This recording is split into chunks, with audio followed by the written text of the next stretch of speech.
Hi my dear friends, welcome to Basics of English Grammar Part 3. As usual, let us recap what we had learned in Part 2. మనం యాక్చువల్గా parts of speech అనే టాపిక్లో ఉన్నాం. Part 1లో కొన్ని భాగాలు నేర్చుకున్నాం.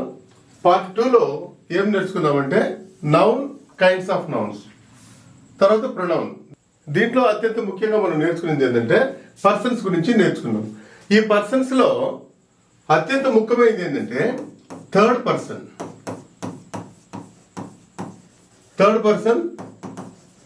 Singular number.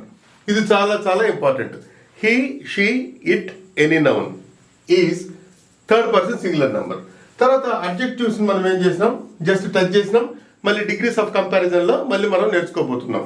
ఇది ప్రియమైన విద్యార్థులారా మనం పార్ట్ 2లో నేర్చుకునేది. పార్ట్ 3లో మనం ఏం నేర్చుకోబోతున్నామంటే అస్సలు ఇంపార్టెంట్ టాపిక్, దమ్మున్న టాపిక్ ఏంటంటే వెర్బ్స్ గురించి ఫుల్ క్లారిటీతో నేను చెప్పబోతున్నాను. Dear friends, as usual please subscribe my channel. ఎందుకంటే వ్యూస్ బాగా వస్తున్నాయి కానీ సబ్స్క్రిప్షన్ కొంచెం తక్కువగా ఉంది, వెనకబడి ఉన్నాం మనం. దయచేసి చూసిన ప్రతి ఒక్కరూ ఇప్పటి వరకు సబ్స్క్రైబ్ చేయకపోతే దయచేసి సబ్స్క్రైబ్ చేయండి, షేర్ చేయండి, లైక్ చేయండి, కామెంట్ చేయండి. This is my humble request. Please give encouragement please by subscribing. Okay, next we can go for topic. See here verb. ఇది కూడా పార్ట్స్ ఆఫ్ స్పీచ్లోనే ఒక భాగం. సో వెర్బ్ అంటే ఏంది, వెర్బ్ గురించి మనం ఏమేమి నేర్చుకోవాలో అనేది ఇప్పుడు చెప్తాను. సి వెర్బ్, ఇది మనము 4వది పార్ట్స్ ఆఫ్ స్పీచ్లో 4వ భాగం. 1వది నౌన్ గురించి తెలుసుకున్నాం, 2వది ప్రొనౌన్ గురించి తెలుసుకున్నాం, 3వది అడ్జెక్టివ్ గురించి తెలుసుకున్నాం పార్ట్స్ ఆఫ్ స్పీచ్ టాపిక్లో. ఇప్పుడు 4వది ఏంటంటే వెర్బ్. మీకు ఇదివరకే చెప్పాను my dear friends, parts of speech అంటే ఏం లేదు, అన్ని పదాలు పనిచేసే విధానాన్ని బట్టి, అంటే according to performance of the words, all words are divided into 8 categories. These 8 categories are collectively called parts of speech. So ఒక పదము జీవము గల, జీవము లేని వస్తువు పేరుని తెలియజేసిందంటే దాన్ని నౌన్ అంటాం. దాంట్లో మళ్ళీ కైండ్స్ ఆఫ్ నౌన్స్ ఆల్రెడీ చెప్పాను. ఒక పదము నౌన్ బదులు వచ్చిందంటే ఆ పదాన్ని ప్రొనౌన్ అంటాం. దాంట్లో పర్సన్స్ చెప్పాను, జాగ్రత్తగా గుర్తు తెచ్చుకోండి, నోట్స్ రాసుకోండి బాగా. తర్వాత ఒక పదము నౌన్ యొక్క, ప్రొనౌన్ యొక్క గుణాన్ని తెలియజేస్తే ఆ పదాన్ని అడ్జెక్టివ్ అంటాం. దీని గురించి ఇంకా క్షుణ్ణంగా మనము డిగ్రీస్ ఆఫ్ కంపారిజన్లో నేర్చుకుంటాం. ఇప్పుడు 4వది ఏంటంటే వెర్బ్ కూడా పదమే, కానీ వెర్బ్ అత్యంత ముఖ్యమైన పదము. Because verb it self is nothing but the important word in a sentence. See, verb is derived from a Latin word that is verbum, that means the important word in a sentence. The important word అని definite అర్థాలు వాడామంటే దాని తర్వాత ఏ పదాలైనా. So verb is the most important word in a sentence. Without verb we cannot construct even single sentence in any language. Next is here, see kinds of verbs. ప్రియమైన విద్యార్థులరా, verb అంటేనే పని అనకండి. వెర్బ్ అంటే అత్యంత ముఖ్యమైన పదం. వెర్బులు 2 రకాలు, మెయిన్ వెర్బ్స్, హెల్పింగ్ వెర్బ్స్. క్లియర్గా నేర్చుకోండి. ఒక్కసారి నేర్చుకున్నారంటే లైఫ్కి ఉపయోగపడుతుంది. 10 మందికి మీరు షేర్ చేయొచ్చు. నోట్స్ పెట్టుకోండి, రాసుకోండి. టెట్కు ఉపయోగపడుతుంది, బ్యాంక్ ఎగ్జామినేషన్స్కి ఉపయోగపడుతుంది, ఇంగ్లీష్ పరీక్ష ఏదైనా ఉపయోగపడుతుంది. అదేవిధంగా మీకు డిఎస్సి వస్తుంది, ఉపయోగపడుతుంది. మంచి పట్టుతో మీరు నేర్చుకోవాలని నా ఆశ. సి వెర్బ్ అంటే the most important word. Verbs are divided into 2. One is main verb and another is helping verb. Okay, right. Then what is main verb? Okay, main verb అన్నాం. మరి మెయిన్ వెర్బ్ కూడా పదమే, మరి అదేం చేస్తుంది? C verb అంటానే చర్య అనేసి అంటారు, మెయిన్ వెర్బ్ అంటానే చర్య అంటారు. అది చాలా చాలా తప్పు. డెఫినేషన్ ఏంటంటే 3 రకాలైన పనులు చేస్తుంది మెయిన్ వెర్బ్. ఏం చేస్తుంది?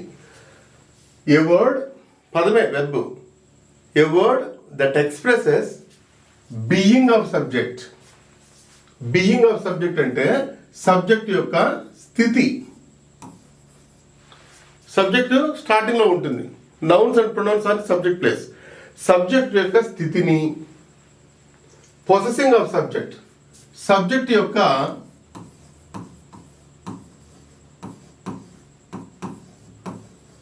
కలిగి ఉన్నతనము. సబ్జెక్ట్ యొక్క కలిగి ఉన్నతనాన్ని. ఇప్పుడు వస్తుంది యాక్షన్ ఆఫ్ సబ్జెక్ట్, సబ్జెక్ట్ యొక్క చర్యను. ఇది గుర్తుపెట్టుకోండి ఫ్రెండ్స్. వెర్బ్ అంటేనే చర్య కాదు, చర్యతో పాటు ఇంకా రెండు ఉంటాయి. ఇదే language. Total language expression is nothing but these 3 expressions. ఏ భాష అయినా తీసుకోండి, మీరు ఏ వాక్యమైనా నిర్మించండి, ఈ 3 ఎక్స్ప్రెషన్స్లోనే ఉంటాయి. కానీ అదర్ దాన్ 3 ఎక్స్ప్రెషన్స్ అసలు లాంగ్వేజ్ లేదు. ప్రపంచంలో ఏ భాష అయినా తీసుకోండి, మీరు ఏ వాక్యము పరిశీలించినా సబ్జెక్ట్ యొక్క స్థితిన్నా తెలియజేస్తుంది, సబ్జెక్ట్ యొక్క చర్యన్నా తెలియజేస్తుంది, సబ్జెక్ట్ యొక్క కలిగి ఉన్నతనాన్న తెలియజేస్తుంది తప్ప ఈ 3 ఎక్స్ప్రెషన్స్ తప్ప వేరే ఎక్స్ప్రెషన్ ఎట్టి పరిస్థితుల్లో ఉండదు. సో ఈ 3 ఎక్స్ప్రెషన్స్ తెలియజేసేదే మెయిన్ వెర్బ్. ఈ 3 ఎక్స్ప్రెషన్స్ లేకపోతే లాంగ్వేజ్ లేదు. దట్స్ వై మెయిన్ వెర్బ్ లేకపోతే లాంగ్వేజే లేదు. That's why verb is nothing but the important word in a sentence. Okay, so main verb అంటే ఏంటంటే అది ఒక పదం. ఆ పదం యొక్క పని ఏంటి? It expresses being of subject. చాలా చాలా important. It expresses possessing of subject. It expresses action of subject. See here. ఇప్పుడు మీకు చెప్తాను. నేను పాఠము బోధిస్తున్నాను. I'm teaching. ఈ 3 ఎక్స్ప్రెషన్స్లో ఏ ఎక్స్ప్రెషన్ కింద పోతే ఒక్కసారి గమనించండి. I'm teaching. నేనేం చేస్తున్నాను? What I'm doing?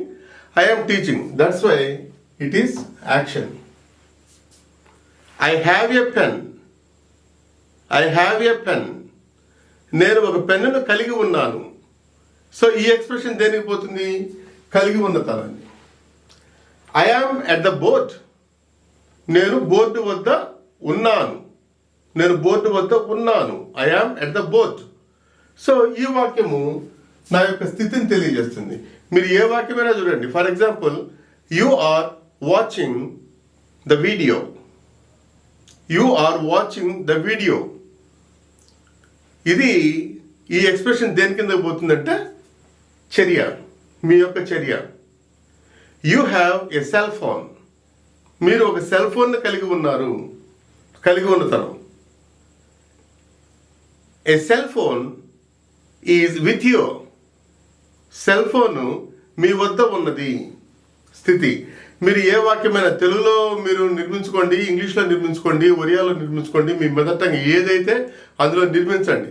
3 ఎక్స్ప్రెషన్స్ తప్ప వేరే ఎక్స్ప్రెషన్ ఉండదు. డియర్ ఫ్రెండ్స్, గమనించండి. కొంచెం లెంగ్త్ అయినా బాగా వివరంగా నేను వివరించాలని చెప్పేసి తపన కలిగి ఉన్నాను. మీకు ఒక్కసారి బ్రెయిన్లోకి వెళ్ళిపోయిందంటే అది ఎట్టి పరిస్థితిలో బయటికి పోదు. డియర్ ఫ్రెండ్స్, మరి 3 ఎక్స్ప్రెషన్స్ అన్నాం. మరి ఈ 3 ఎక్స్ప్రెషన్స్ను తెలియజేసే పదాలు ఉండాలి కదా. For example, see here, being of subject అంటే సబ్జెక్ట్ యొక్క స్థితిని తెలియచేయు పదములు. సబ్జెక్ట్ యొక్క స్థితిని తెలియజేసిన దట్ ఈస్ మెయిన్ వెర్బ్. మరి ఆ స్థితిని తెలియజేసే పదాలు ఏంటి? Be forms. పాయింట్ చాలా ఇంపార్టెంట్. Be forms. ఆ బీ ఫార్మ్స్ ఏంటంటే ఇవి. These 5 are called be forms. See, am, is, are, was, were. Be forms కున్న ప్రత్యేకమైన లక్షణం ఏంటంటే ఇవి మెయిన్ వెర్బులుగా పనిచేస్తాయి అండ్ హెల్పింగ్ వెర్బులుగా పనిచేస్తాయి. గుర్తుపెట్టుకోండి my dear friends. See here, I am at the boat. ఒక వాక్యం.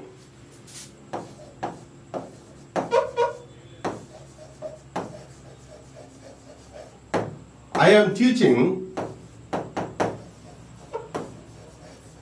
English. ఇదొక వాక్యం. ఓకే, see here, this is am, this is am. But ఈ 2 యామ్లకు చాలా చాలా డిఫరెన్స్ ఉంది.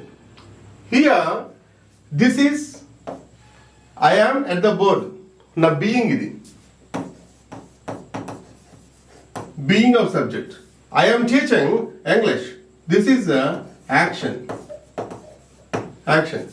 సి ఇక్కడ యామ్ ఏంటంటే దిస్ ఈస్ మెయిన్ వెర్బ్, ఇక్కడ యామ్ ఏంటంటే దిస్ ఈస్ హెల్పింగ్ వెర్బ్.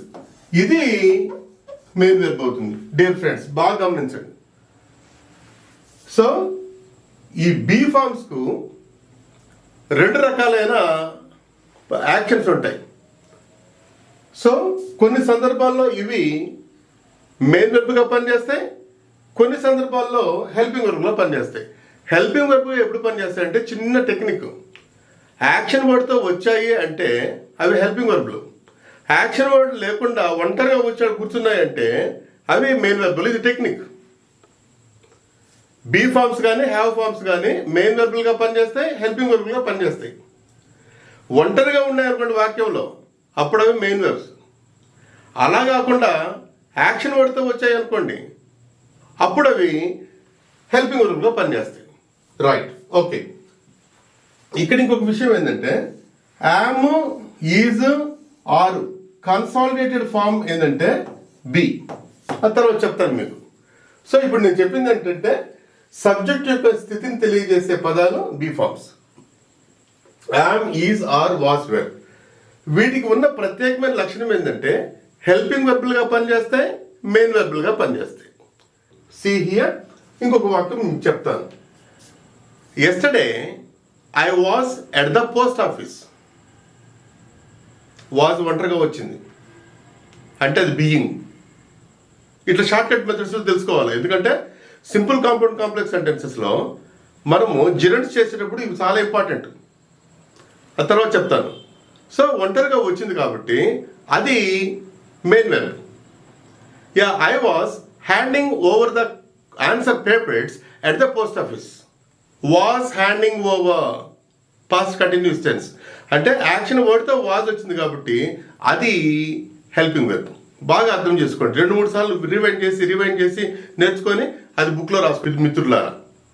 ఇది చాలా ఇంపార్టెంట్, బేస్ పడాలి. సి హియర్, మన స్థితిని ప్రజెంట్ టెన్స్లో ఈ విధంగా తెలియజేస్తాం, పాస్ట్ టెన్స్లో ఈ విధంగా తెలియజేస్తాం, ఫ్యూచర్ టెన్స్లో ఈ విధంగా తెలియజేస్తాం. జస్ట్ బ్రీఫ్గా గుర్తుపెట్టుకోండి. ఇది ఒకసారి పాస్ చేసుకొని ఈ టేబుల్ను బాగా గమనించండి. Okay dear friends, see here next possessing of subject. Possessing of subject చూసుకున్నామంటే సబ్జెక్ట్ యొక్క కలిగి ఉన్నతనము.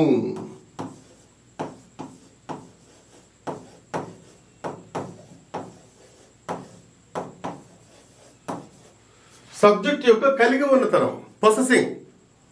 నాకు కెమెరా ఉంది, నాకు పెన్ ఉంది, తర్వాత నాకు కర్టెన్స్ ఉన్నాయి, తర్వాత నాకు టేబుల్ ఉంది. ఇవి ఈ విధంగా చెప్పేటప్పుడు మనం ఏంటంటే ఈ హ్యావ్ ఫార్మ్స్ని వాడతాం. These are called have forms. ఈ హ్యావ్ ఫార్మ్స్ని ఉపయోగించి మనం ఏం చేస్తామంటే మన యొక్క కలిగి ఉన్నతనాన్ని చెప్తాం. For example, I have a house, I have a pen. Last year I had 2 houses. Now I have only 1 house. Next year I will have 2 houses. Or next year I shall have 2 houses. ఈ model యాక్టివిటీస్ని ఏ విధంగా వాడాలి తర్వాత చెప్తాను. Will have చెప్తే a meaning వస్తుంది, shall have చెప్తే ఏ విధంగా వస్తుంది. In the course of time you can learn my dear friends. అయితే ఇక్కడ మళ్ళీ గుర్తుపెట్టుకోవాల్సింది ఏంటంటే ఈ హ్యావ్ ఫార్మ్స్ ఒంటరిగా వచ్చాయంటే అవి మెయిన్ వెర్బ్స్. ఈ హ్యావ్ ఫార్మ్స్ యాక్షన్ వర్డ్తో వచ్చాయి అంటే అవి హెల్పింగ్ వెర్బ్స్. ఇదివరకు నేను చెప్పాను. కాబట్టి బీ ఫార్మ్స్కు హ్యావ్ ఫార్మ్స్కు ఉన్న ప్రత్యేకమైన లక్షణం ఏంటంటే అవి హెల్పింగ్ వెర్బులుగా పనిచేస్తాయి, మెయిన్ వెర్బులుగా పనిచేస్తాయి. ఇది ఎప్పుడు బ్రెయిన్లో పెట్టుకోవాలి. దీంట్లో చిన్న టెక్నిక్ ఏంటంటే బీ ఫార్మ్స్ కానీ హ్యావ్ ఫార్మ్స్ కానీ వాక్యంలో ఒంటరిగా వస్తే అంటే యాక్షన్ వర్డ్స్తో లేకుండా ఉన్నాయనుకోండి, అవి సింపుల్గా మీరేం చెప్పొచ్చు అంటే అవి మెయిన్ వెర్బుల్. ఈ బీ ఫార్మ్స్ కానీ హ్యావ్ ఫార్మ్స్ కానీ యాక్షన్ వర్డ్తో వచ్చాయనుకోండి, అవి ఆటోమేటిక్గా హెల్పింగ్ వెర్బ్లు అవుతాయి. నేను ఒక ఎగ్జాంపుల్ రాసి చూపిస్తాను మీకు. See, I have a house.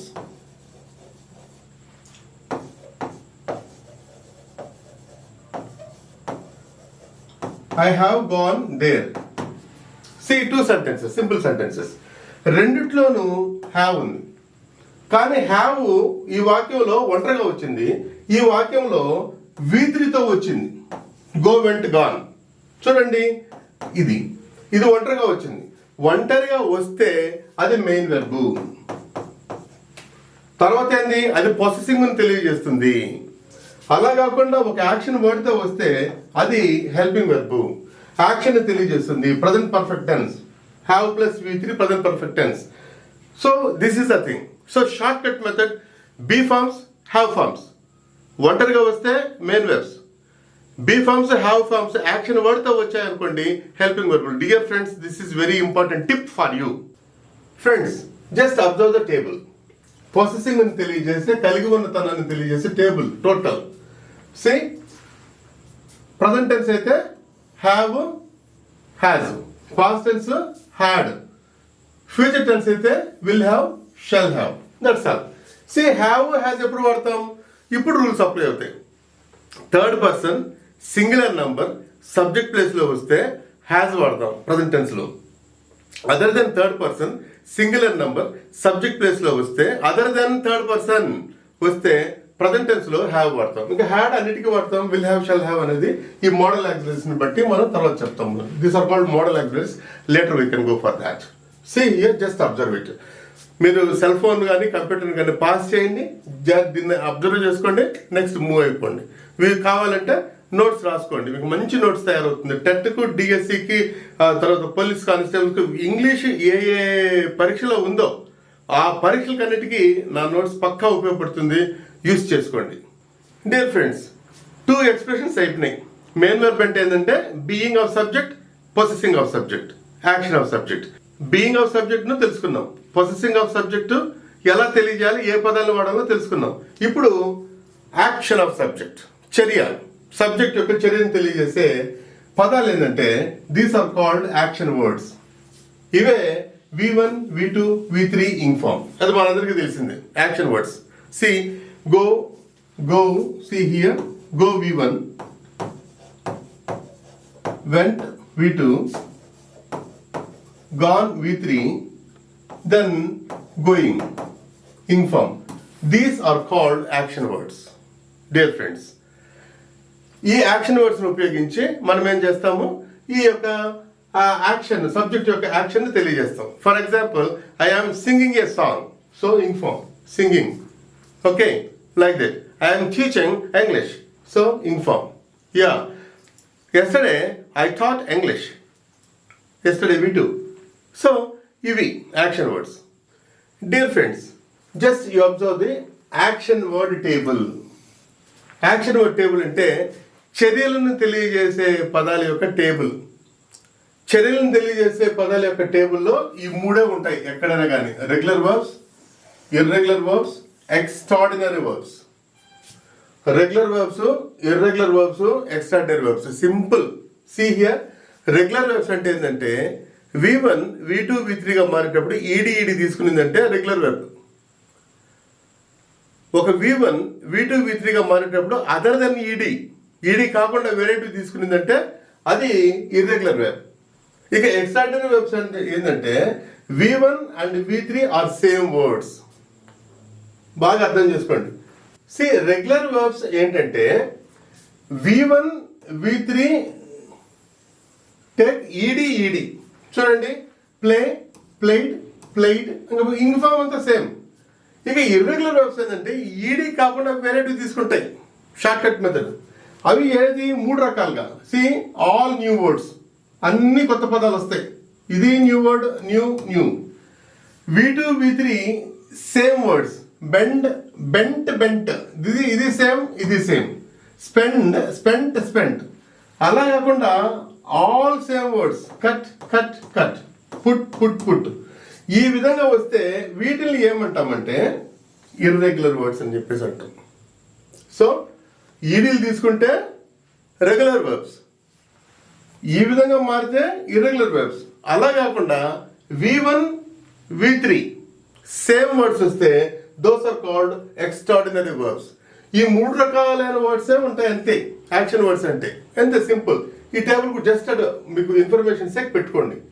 So my dear friends, ఈవేళ నేను ఏంటంటే జస్ట్ వెర్బ్ అనేది పార్ట్స్ ఆఫ్ స్పీచ్లో ఉన్నాం, వెర్బ్ అనేది మాత్రమే చెప్పుకున్నాం. వెర్బ్ అంటే అత్యంత ముఖ్యమైన పదం. వెర్బులు 2 రకాలు, main verbs, helping verbs. Main verb అంటే ఏంటంటే సబ్జెక్ట్ యొక్క స్థితిని కానీ, సబ్జెక్ట్ యొక్క కలిగి ఉన్నతనాన్ని కానీ, సబ్జెక్ట్ యొక్క చర్యను కానీ తెలియజేసే పదాలను మెయిన్ వెర్బ్స్ అని చెప్పేసి అంటాం. పాయింట్ చెప్పేస్తున్నాను అంతే లాస్ట్లో. ఇక బీయింగ్ని తెలియజేసే పదాలు ఏంటంటే be forms, am, is, are, was, were. పొసెసింగ్ని తెలియజేసే పదాలు have forms, have, has, had. యాక్షన్ని తెలియజేసే పదాలు యాక్షన్ వర్డ్స్. సో ఈ 3 ఎక్స్ప్రెషన్స్ని తెలియజేసే ఏ పదమైనా మెయిన్ వెర్బ్ అంటాం. సో మై డియర్ ఫ్రెండ్స్, ఈ వీడియోలో వెర్బ్లోని ఒక భాగమైన మెయిన్ వెర్బ్ గురించి తెలుసుకున్నారు కదా. నెక్స్ట్ వీడియోలో హెల్పింగ్ వెర్బ్స్ గురించి తెలుసుకుంటారు. ఈ వీడియో మీకు నచ్చినట్లయితే షేర్ చేయండి, లైక్ చేయండి, కామెంట్ చేయండి. ఇది వరకు సబ్స్క్రైబ్ చేయని వారు ఎవరైనా ఉంటే దయచేసి సబ్స్క్రైబ్ చేయండి please. Thank you very much.